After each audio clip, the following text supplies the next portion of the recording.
biz hozir aynan Samarqanddan 13 kilometr uzoqlikda joylashgan Konigil qishlog'idamiz. Bugungi kunda Samarqandning tashrif qog'oziga aylangan Samarqand qog'ozi haqida so'z yuritamiz.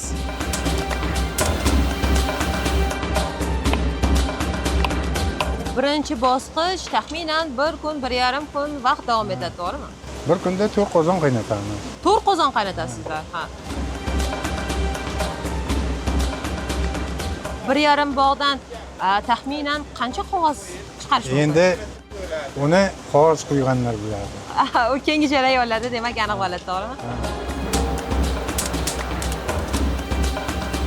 Birinchi ish bizga keladi. Bizdan so'ngra yana qozonga ketadi.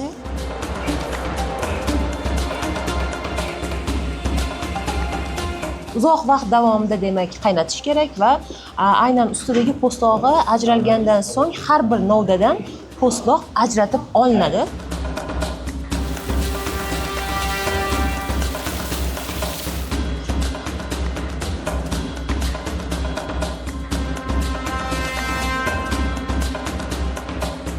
Biz juda ham maroqli hordiq chiqaramiz. Juda ham ajoyib ekan, atmosferasi juda ham zo'r.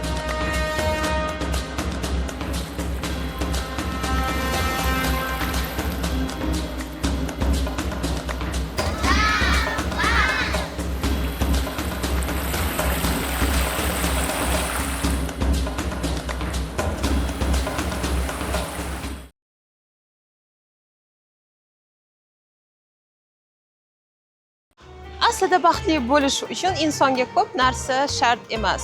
Kundalik yumushlar u odatiy, demak, tashvishlardan charchagan insonga ba'zida faqatgina sokinlik kerak. Va biz hozir aynan Samarqanddan 13 kilometr uzoqlikda joylashgan Konigil qishlog'idamiz.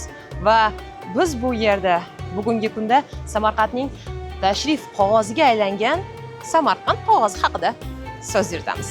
Ketdik.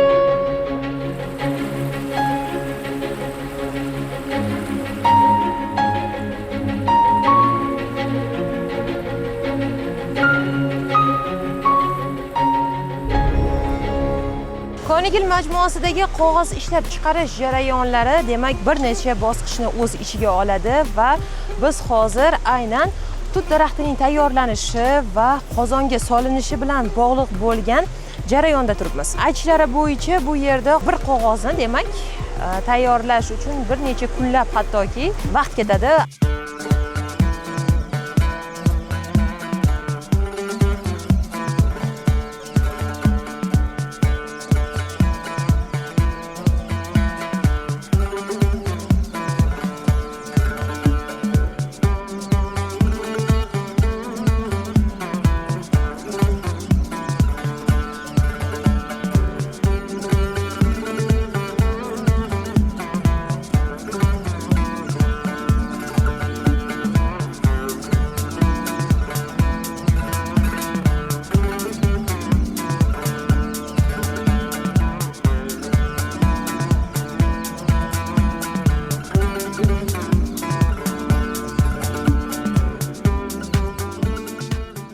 Murod aka, mana biz hozir bevosita aynan qog'oz ishlab chiqarish, umuman qog'ozning tarixi haqida so'z yurityapmiz, aynan Samarqand qog'ozi haqida. Mana hozir biz Samarqand qog'ozi tayyorlanishining aynan birinchi bosqichida turibmiz, to'g'rimi? To'g'ri. Aynan qog'oz tayyorlanadigan xom ashyo, ya'ni tut daraxti bilan bog'liq jarayonlar haqida ma'lumot bersangiz. Umuman mana kesib olingandan so'ng necha soat davomida qaynatilinadi? Mana hozir ko'rib turibmiz, har bir donasini, har bir o'sha qozonga sig'imli darajasida hozir kesilayotgan ekan. Asli bu plansetdan kesib kelamiz. Bir yilda 2 marta kesiladi.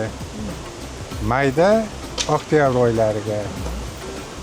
Oktyabr oyidagi qishki zakotovka, maydagi yozgi zakotovka bo'ladi. Tayyorgarlik. Ha. Shundan 50 sm kesib, qozonga moslab, qozon to'lgancha to'ldirib olgandan keyin qaynatamiz. Ertagisiga 5 soat, 6 soat kech qo'yganimiz 10 soatdan oshadi. Keyin yaxshi pishgandan keyin archib ko'ramiz, o'zi tutun chekkasi ochiladi, pishganini aytadi. Shunga qarab keyin archib boshlaymiz. Archib bo'lib tozalab bo'lgandan keyin bu yoqdagilarga topshiramiz. Ular keyin tozalab qog'oz xonaga topshiradi. Shu juda ham yaxshi. Demak, aynan o'sha birinchi bosqich taxminan 1 kun, 1,5 kun vaqt davom etadi, to'g'rimi? bir kunda 4 qozon qaynatamiz. 4 qozon qaynatasizlar. Ha. Bu degani necha kilogramm tut daraxtining demak novdalar degani? Kilogrammini biz bilmaymiz-ku, sonini ham bilmaymiz. Sonini ham hisoblamaysizlar. Faqat mana o'sha 4 qozon to'ladi. Aha. Shuni hisob kitobini olamiz. Aha. Har bitta qozonga 1,5 ta ketadi. 1,5 bog' ketadi. 1,5 bog' ketadi. Xo'p, 1,5 bog'dan taxminan qancha qog'oz chiqarish mumkin? Endi uni qog'oz quyganlar biladi. U keyingi jarayonlarda demak aniq bo'ladi, to'g'rimi?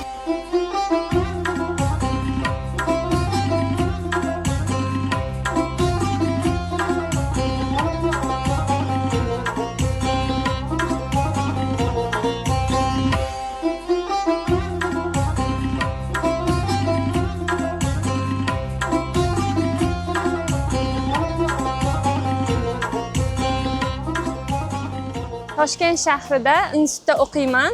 Toshkent shahar tomonidan menga praktika berilgan edi. Men maktab tomonidan praktikaga qatnashayotgan edim. Hozir men 3-sinf o'quvchilarimni o'zimizning Samarqanddagi Konigildagi qog'oz sex majmuamizga taklif qildim. O'quvchilarga hozir bu yerdagi juda ham ajoyib meroslarimiz, juda ham chiroyli bo'lgan manzaralarni ko'rsatish uchun olib chiqqandim. Hozir o'quvchilarga qanday qilib qog'ozni tayyorlanishini aytib berayotgan edim. O'quvchilar bularni ko'rib manzaradan juda ham bahramand bo'lishdi. Bolajonlar, sizlarga yoqdimi bu joy? Ha. Молодец. Hammanglarni o'qishinglarga omad, 5 baholaga o'qinglar. Rahmat sizga kattakon, charchamay hisob beringlar. Xayr.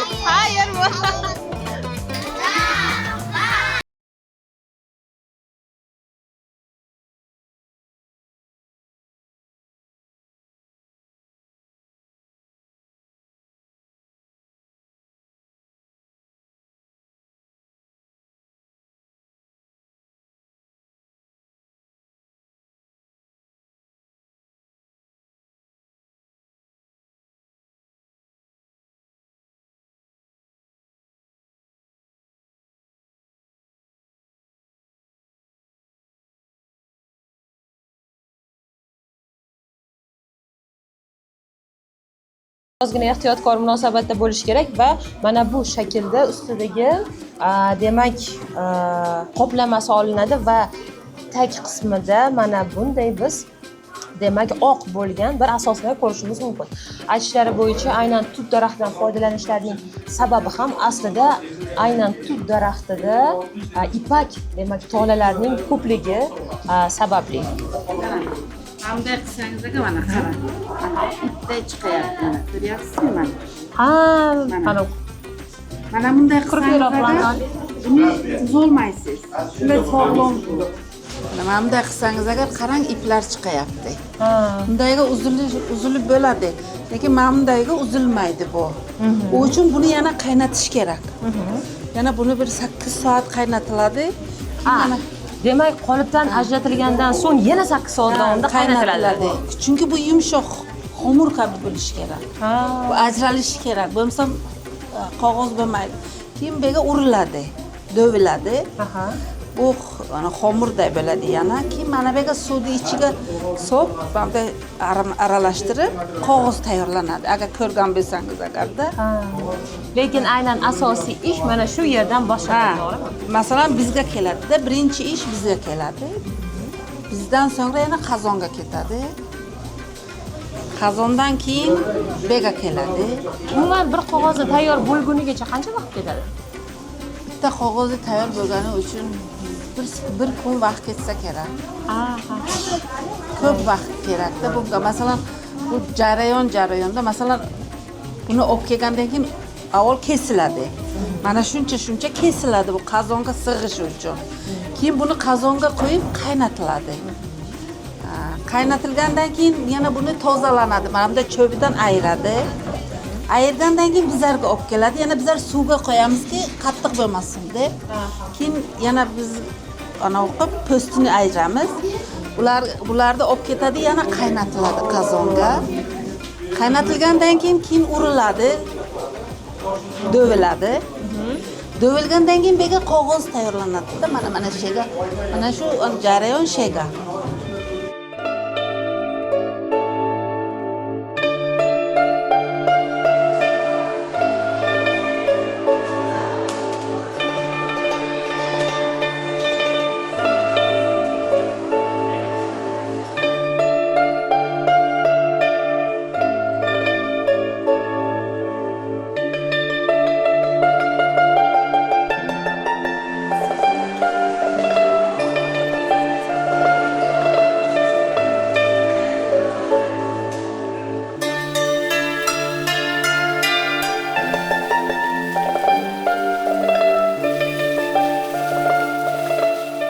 Samarqand qog'ozini tayyorlanishida asosiy xom ashyo sifatida demak aynan tut daraxtidan foydalanar ekan va ko'rib turganingizdek ushbu tut daraxtidan olingan novdalardan bir kun davomida yaxshilab qaynatilib to ustidagi po'stlog'i ajraladigan darajada demak necha gradusda qaynatiladi xolajon? Qaynash kerak. Uzoq vaqt davomida demak qaynatish kerak va aynan ustidagi po'stlog'i ajralgandan so'ng har bir novdadan po'stloq ajratib olinadi. Mana bunday otishib turib, yerga. Xo'p, bo'ladi, ha. Pichoqni itarman, pichoqni bosing. Ha, pichoq bosish kerak. Bosing mana. Uni tortsangiz o'zi keladi. Ha, mana.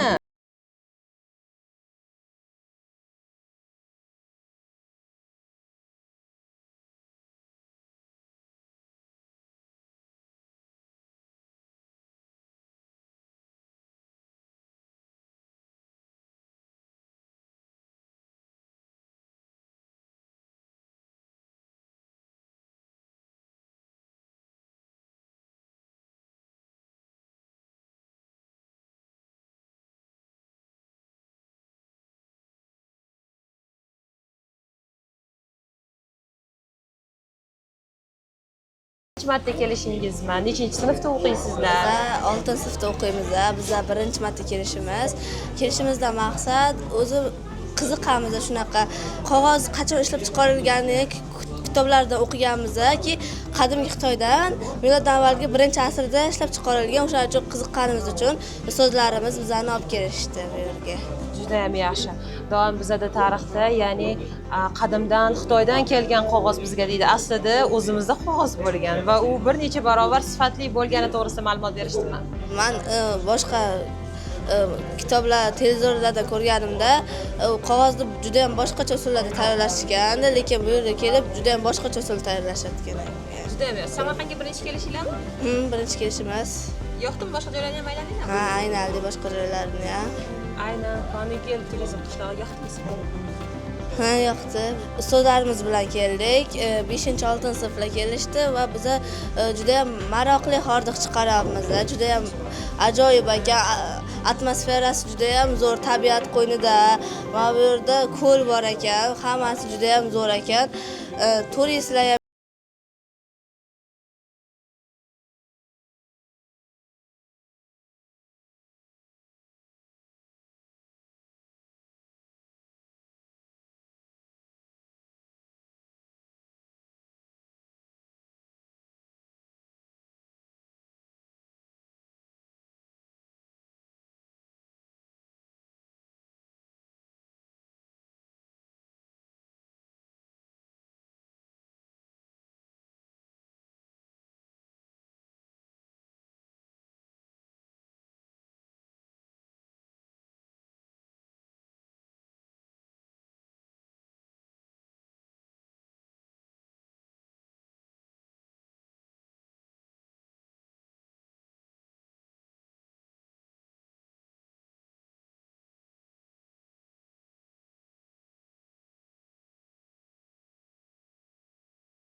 chidamligini saqlab turadi va asosiy jihati shundaki, ushbu qog'ozlar bugungi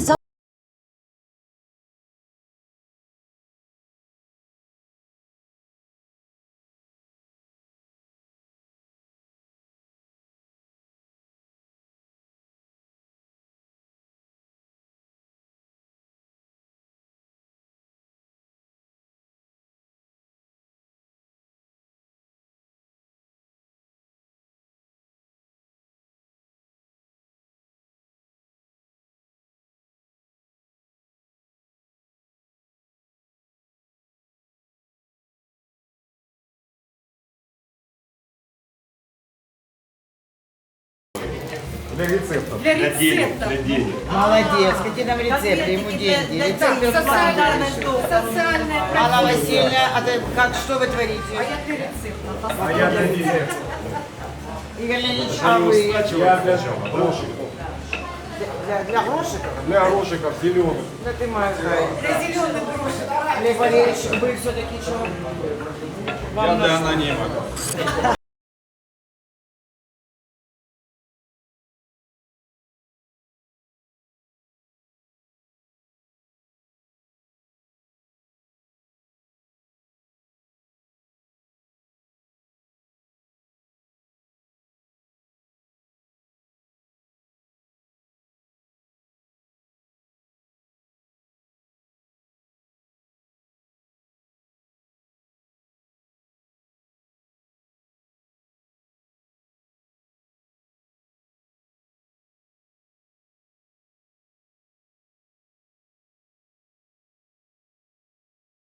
Siga qarasak, koni gil, ya'ni tuproqqa boy maskan, manzil sifatida demak tarjima qilinadi. Biz hozir bevosita aynan Konigil qishlog'idagi sopolsoz ustalar, aynan kulolchilik bilan shug'ullanuvchi hunarmandlarning demak bir joyiga keldik va bu hunarmandlar qadim zamonlardan beri aynan Samarqandda mavjud bo'lgan, Samarqandda ommalashgan va Samarqand sopollarini aynan Xitoy chinnilari bilan tenglasha oladigan darajaga yetkazgan ustalarning ijodi bilan qiziqdik va u yerga kichik sayohat uyushtirdik. Aynan qo'limdagi ushbu demak lagan namunasi ham bevosita mana ko'rishingiz mumkin.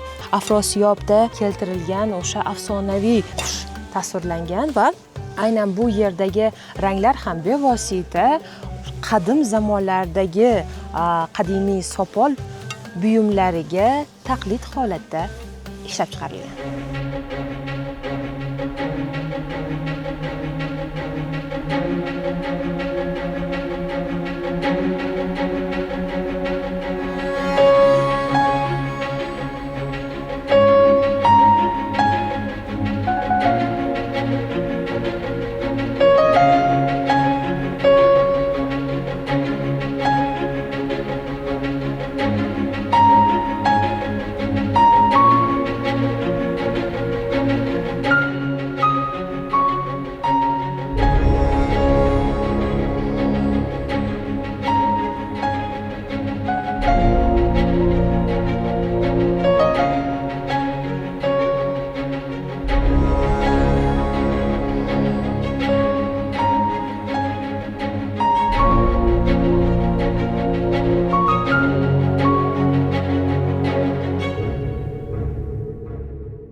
Demak, biz ekspeditsiyamizni davom ettiramiz va navbatdagi manzilimiz aynan Hunarmandlar uyushmasining Samarqand viloyati boshqarmasi bo'ldi. Zero biz ko'rsatuvlarimizda Samarqandning Buyuk Ipak yo'li tarixidagi o'rni, undagi savdo aloqalar va hunarmandchilik tarixi haqida bevosita so'z yuritganimizda, bu yerdagi aynan Samarqand shahridagi Hunarmandlar markazini e'tibordan chetda qoldira olmas edik va aynan shu sababli biz hozir bu yerga keldik.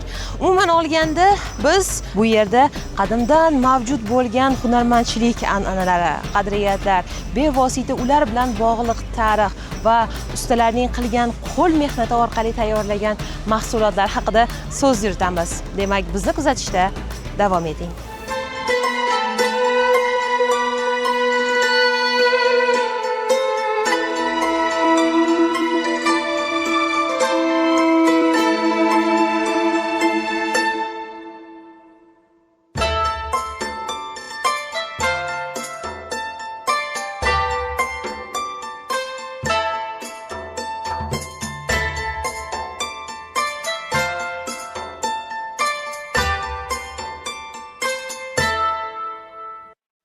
Umid aka, mana bilamiz, biz o'sha ko'rsatuvlarimiz davomida ham nihoyatda ko'p gapirdik. Ya'ni Samarqandni azaldan madaniyatlar, sivilizatsiyalar bir chorrahasi bo'lgan zamin sifatida nafaqat oldindan, balki hozirda ham shunday deb dunyo afkor ommasi buni e'tirof etadi. Vaholanki bunda ham bir gap bor, to'g'rimi? O'zbekcha qilib aytganda. Bevosita agar shu xususda so'z yuritganimizda Samarqandda biz hunarmandlarning konini ko'ramiz. Ya'ni bir bitmas, tuganmas hunarmandlar bir markazlarini, hunarmandlarning o'zlarini, ularning ishlarini ko'ramiz. To'g'rimi? Hunarmandlar markaziga xush kelibsiz. Har bitta gapingizga jon bor. Mazkur bino 1896-yilda qurilgan. O'sha tarixga qarasak, o'sha payt bu bir katta savdogarning uyi edi. Bu shu binoda o'zini mehmonlarni qabul qilardi. Undan keyin 1976-yildan beri mana shu yerda hunarmandlar o'tiradigan bo'ldi. Mazkur bino 2009-yil to'liq ta'mirlab 17 ta hunarmandlarga topshirdi. Bu yerda bugungi kunda 17 ta hunarmand hamda ulardan 50 nafar ortiq shogirdlari faoliyat olib yuradi. Yana bir gapingizga jon bor, haqiqatan ham O'rta Osiyo va O'zbekiston 3-asrdan boshlab buyuk Ipak yo'li markazi bo'lgan. Bu yerdan Xitoydan kelgan mahsulotlar Yevropaga o'tardi, Yevropadan kelgan mahsulotlar Xitoyga o'tib ketar edi. O'sha buyuk Ipak yo'lida O'zbekistonning asosan 4 ta katta shaharlari joylashgan edi. Toshkent, Xiva, Buxoro va Samarqand. Shu shaharlarda avvaldan hunarmandchilik juda rivojlangan edi. Mana bugun ham e'tibor bersangiz, bu yerda hunarmandlar va o'z shogirdlari bilan ishlayapti. Juda ham yaxshi. Mana hozir bu yerda men bevosita ko'rib turibman. Miniatyura namunalarini. Keling, ichkariga kirib bu yerdan bevosita suhbatimizni davom ettirsak, keling. Marhamat.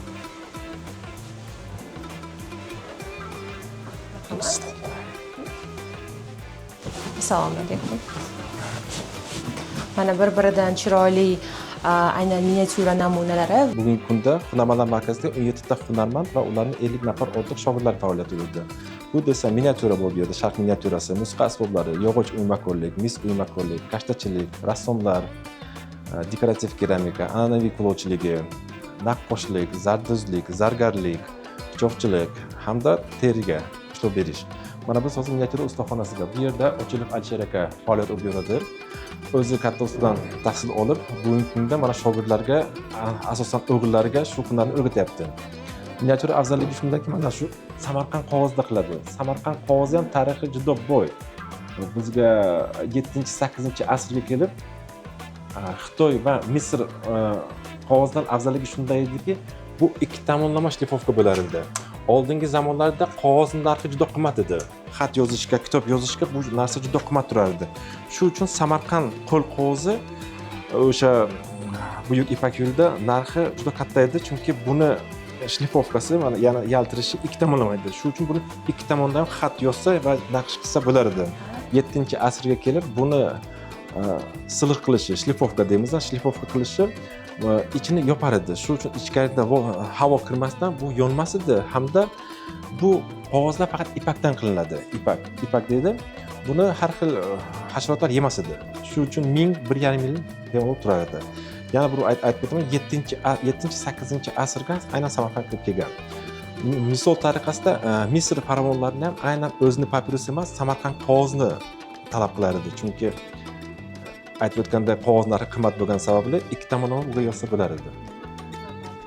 Shunaqa tarixiy nimalar ham bor-da, gaplari.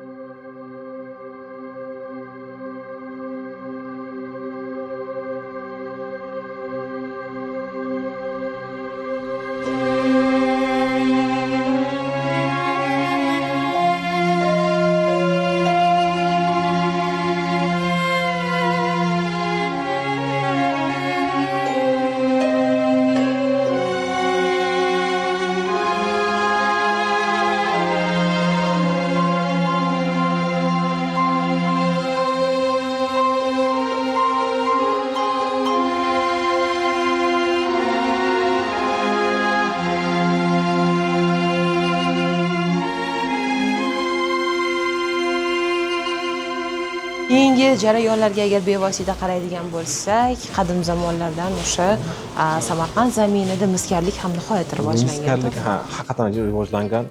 Amir Temur davridan bu narsa juda rivojlanib kelgan. Mana xabaringiz bor, Samarqandda bir nechta darvozasi bor edi. Shundan bittasi temirdan edi. Bu tarixda qolgan. Aynan temirdan. Temirchilarni ishlatgan. Miskarlik oldin bir katta buyumlarga naqsh berib bir bezak uchun ishlatar edi. Keyin sekin bu bizni ro'zg'orga kiradigan bo'ldi. Kichkina tovuqcha, piyolachalar va undan keyin sovg'a tariqasida tayyorlanadigan bo'ldi. Misol uchun oldin rang va ishlov bermas edi. Mana shu rang qilmasdan ozgina shu naqshni chiqarib berardi. Buni ro'zg'orga ishlatar edi. Sekin shu talab ko'paygani uchun xorijiy turistlarga juda ham yoqadi bu narsa. Har xil ranglar, akril ranglarni ranglab, Registon tarixini tasvirlab, ularga sovg'aga olinadi. Qiziqish juda katta bu narsaga. Aynan kandakorlik san'ati ham Samarqandda uzoq yillardan beri rivojlangan, ravnaq topgan va hozirgi kungacha o'zining yangi davrini boshlayapti. Xuddi shunday. O'zi kandakorlik san'ati Toshkentda, Buxoroda, Xorazmda, Farg'onada, Samarqandda juda ham rivojlangan. O'sha bu taqqoslama qilganda Buyuk Ipak yo'liga joylashgan shaharlarda mana shu hunarmandchilik rivojlangan. Shundan biri kandakorlik.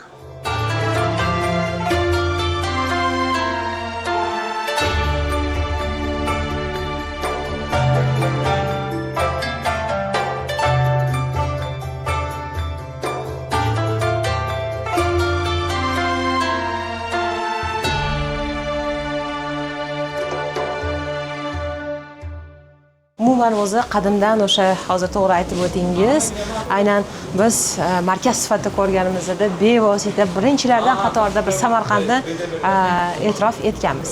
Demak, keyingi qatorimizda bizda kashtachilikni ko'ryapmiz. Xuddi shunday. Juda ham yaxshi.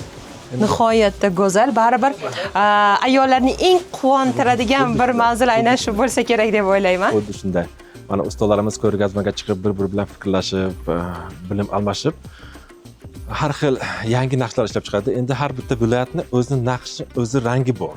Misol tariqasida mana bu ranglar Buxoro, Navoiy, Toshkentda ishlatiladi. Qizil, qora, yashil ranglar asosan mana Samarqand, Qashqadaryo, Surxondaryo bo'ysunda ishlatiladi. Shuning uchun har bitta viloyatni o'zining naqshini, o'zining guli, o'zining kashtasi borda. Samarqand hududiga qaraydigan bo'lsak, kashtalarda ko'proq qanday bir tasvirlarni ko'ramiz? Qora. Samarqand kashtasi asosan 3 ta rang ishlanadi. Qora, qizil, yashil. Mana shu olganda Samarqand kashtasi deymiz. Aynan mana shu Samarqand kashtasi 3 ta rang ishlatar edi. Xolos. Demak, bu yerda qora, oq va qizil. Qizil. Yana bittasi bo'ladi, shu o'rtada choynikni tasvirlaydi, uni ko'pincha yashil rangda tasvirlaydi. Barchasi buni qo'l mehnati bo'lar edi. Shu oldingi zamonda bir maqola bor edi. Kelinni olishdan oldin uni kashta tikishni ko'rar edi. Sarposiga qanday kashtalar tikilgan? Xuddi shunday. Qancha zo'r kashta tikilsa, shuncha kelinni yaxshi tarbiya qilgan, qo'lida hunari bor. Qo'lida hunar bor olgan hech vaqt xor bo'lmaydi. U o'zi hunari bilan doimiy ishlab yuradi. Juda ham yaxshi. O'z mana Samarqandda bilamiz, har bir xonadon deyarli hunarmand, har bir xonadondagi o'sha tadbirkorlik, umuman olganda o'sha bevosita o'sha savdo sotiq aloqalari nafaqat boshqa bir xalq bilan ikkinchi xalqni bog'lash uchun, balki oddiy o'sha yerdagi aholini ham keyingi bo'ladigan o'sha faoliyatiga ham katta ta'sir ko'rsatgan, to'g'rimi? Xuddi shunday.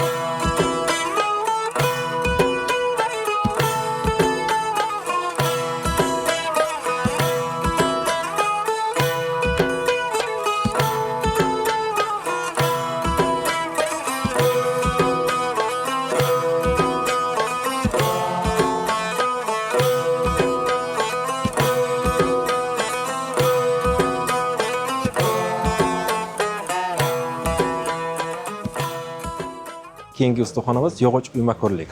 Juda ham yaxshi. Marhamat. Yog'och uymakorlikning ham o'ziga yarasha o'z afzalligi bor. Misol tariqasida olganda yong'oq daraxtdan qilinadi. Yong'oq daraxtni kesib birdan ishlab berib bo'lmaydi. Uni ishlab berib bo'ladi, lekin mahsulot tayyor bo'lgandan keyin bir ma'lum payt o'tgandan keyin u tobiydi, bukiladi, sinadi. Bir yaroqsiz holatga qo'yadi. Shu uchun birinchi yong'oq daraxtini kesgandan keyin yong'oq, chinor, bukni ishlatadi. uni bir 2 yil suvga tashlab qo'yadi. Suvdan olgandan so'ng yana 2 yil 3 yil pana joyda quritadi. 100% qurigandan keyin bundan zagotovka ishlab, keyin ishlov berishni boshlaydi. Misol uchun mana naqshlarni usta 100% qo'l bilan ishlatadi buni. Mana hozir chiqqan to'g'ri lazerlar, lekin bu 100% qo'l naqshi deydi. Baribir qo'l mehnati bilan zamonaviy texnika orqali qilingan narsalar baribir o'rni bo'lakcha bo'lsa kerak. Xuddi shunday farqi katta bo'ladi. To'g'ri, zamonaviy texnika ham kerak. U yordamida ustaning ishi ancha yengil bo'lyapti. Ana qora ishidan kamroq bo'lyapti. Qalamdon, sekretli penal. Mana shuni har bir kishi ham ochilmaydi. Siz undan oldin ko'rgan bo'lsangiz kerak. Albatta. Ko'rgan. Buni bilasiz. Bu ham tarixdan qolgan. Nima uchun bunday qilgan? Shunisini bilasizmi? Nima uchun sekret qiladi? Bilmadim, qanday qilib sir saqlash uchun. Oqsoqollardan bir maslahatlashganda shular aytganki, oldingi zamonlarda masalan qishloqda yo bir shaharda yozuvchilar nima deyapti, ma'lumotlardan kamroq edi baribir. Masalan, bitta ko'chada 2-3 kishi yozishni bilar edi. Shularning qalami juda qimmat turar edi. Shu qalamni saqlash uchun aynan ana shu sirli penalni ishlab chiqargan. Uyga kelib qalamni shu yerga qo'yadi. Uydagi bolacha, nabirachasi ish o'ynasa ham buni sindirishi mumkin edi. Lekin qalam olar edi. Baribir arzodlarimizning aql idrokiga qoyil qolmay ilojimiz yo'q. Bu hammasi hayotiy tajribadan kelib chiqqan. Albatta. Mana o'zimizni bolalarimiz ham biz mana yangilik qilgan. Aynan shu sekret bilan bu endi zamonaviy ko'rinishi. Mana bu ham ochiladi. Mana bu ochiladi. Lekin yopgandan keyin mana shuni ochmaysiz. Marhamat qilib ko'rsangiz bo'ladi. Lekin ko'rdingiz, ochdim men shuni. Da, to'g'ri. To'g'ri aytasiz. Qanday ochdingiz? Ikkita barmoqni ishlatasiz. 3 ta barmoq ishlatsangiz ocholmaydi. Ikkita barmoq? Ikkita barmoq, ikkita joydan ushlash kerak. Ochilmadi. Mana buni ikkita joydan ushlaysiz, ikkita barmoq ishlatasiz. Yo'q bu yerdan, yo'q buni bu yerdan. Mana bu sekretkasi.